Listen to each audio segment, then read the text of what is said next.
بسم اللہ الرحمن الرحیم۔ قرآن پاک کے حقوق، قرآن کے کیا کیا حقوق ہیں، جیسے کہ ہمارے ماں باپ کے حقوق ہیں، رشتہ دار کے حقوق ہیں، بہن بھائی کے حقوق ہیں، ہمسایوں کے حقوق ہیں۔ اس طرح قرآن جو کہ عظیم الشان کتاب ہے، اس کی حقوق بھی ہیں۔ ٹھیک ہے، سب سے پہلے یہ ہے کہ اخلاص کے ساتھ قرآن پاک پڑھنا، دل میں یہ نیت ہو کہ خاص اللہ کی رضا کے لیے میں قرآن پاک پڑھتا ہوں۔ کل آپ کو میں نے بتایا تھا کہ قرآن کی فائدہ کیا ہے، کہ رضا الہی کا حاصل کرنا ہے۔ سب سے پہلے حقوق یہ ہے کہ جب بھی قرآن کے لیے بیٹھے تو دل کو برائیوں سے، ہر قسم کے غلیظ خیالات سے صاف کر کے کرنا کہ خاص اللہ کی رضا کے لیے قرآن پڑھتا ہوں۔ یہ سب سے پہلے اس کا حق یہ ہے، ٹھیک ہے نا۔ قرآن کا پہلا حق کیا ہے کہ دل کے اخلاص کے ساتھ اس کو پڑھنا بھی ہے اور اس پر ایمان بھی لانا ہے کہ اس میں جو بھی چیزیں ہیں یہ صرف اللہ تعالیٰ کی طرف سے من جانب الی اللہ تعالیٰ، ٹھیک ہے۔ اس میں قرآن کا ذکر ہے، اس میں زکوٰۃ کا ذکر ہے، اس میں روزے کا ذکر ہے، اس میں جتنے بھی اعمال کا ذکر ہے نا، یہ سب اللہ تعالیٰ کی طرف سے، اس پر ایمان لانا بھی یہ سب سے پہلے حق ہے۔ دوسرا حق، قرآن پاک کو حضرت محمد صلی اللہ علیہ وآلہ وسلم کی طریقے پر پڑھنا، ٹھیک ہے، پڑھنا، تدبر کرنا، ٹھیک ہے، اور اس کی معنی کو سیکھنا، ٹھیک ہے۔ یہ دوسرا حق ہے، قرآن پاک کو حضرت محمد صلی اللہ علیہ وسلم کے طریقے پر پڑھنا۔ حضرت محمد کا طریقہ کیا تھا؟ تجوید کے ساتھ پڑھنا۔ یہاں پر تجوید کی اہمیت ثابت ہو گئی، تجوید کے ساتھ پڑھنا نہیں، صرف تدبر بھی کرنا ہے، اس کی معنی پر سوچ کرنا ہے، ٹھیک ہے نا۔ تدبر اس کے معنی کو سیکھنا بھی ہے کہ اس میں اللہ پاک کے کون سے حقوق اللہ پاک نے ہمیں بتائے ہیں، ٹھیک ہے نا۔ یہ کر کے حضرت محمد صلی اللہ علیہ وسلم کی طریقے پر لوگوں کو سمجھانا، یہ ذرا اہم پوائنٹ ہے۔ حضرت محمد صلی اللہ علیہ وسلم کے طریقے پر لوگوں کو سمجھانا۔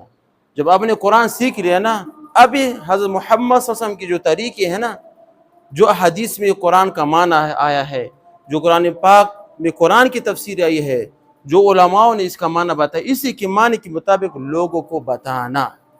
اب یہاں پر ایک رد یہ ہوتا ہے کہ جو حضرات یہ جو سوشل میڈیا پر بیٹھے ہیں، کلین شیو داڑھی والے، بغیر داڑھی والے، یہ آ کر تفسیر کرتے ہیں، یہ سراسر قرآن کی حقوق کی پامالی کر رہے ہیں۔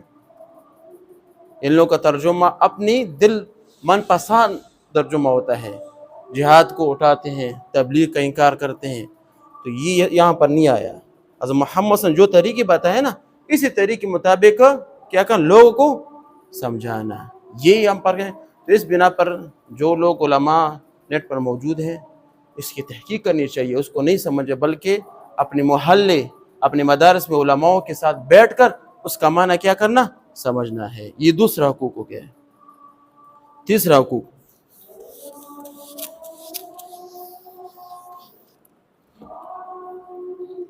قرآن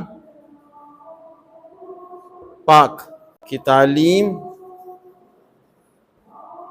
اور نظام کو پورے دنیا میں کیا کرنا، عام کرنا یا نافذ کرنا، یہ سب سے اہم ہے۔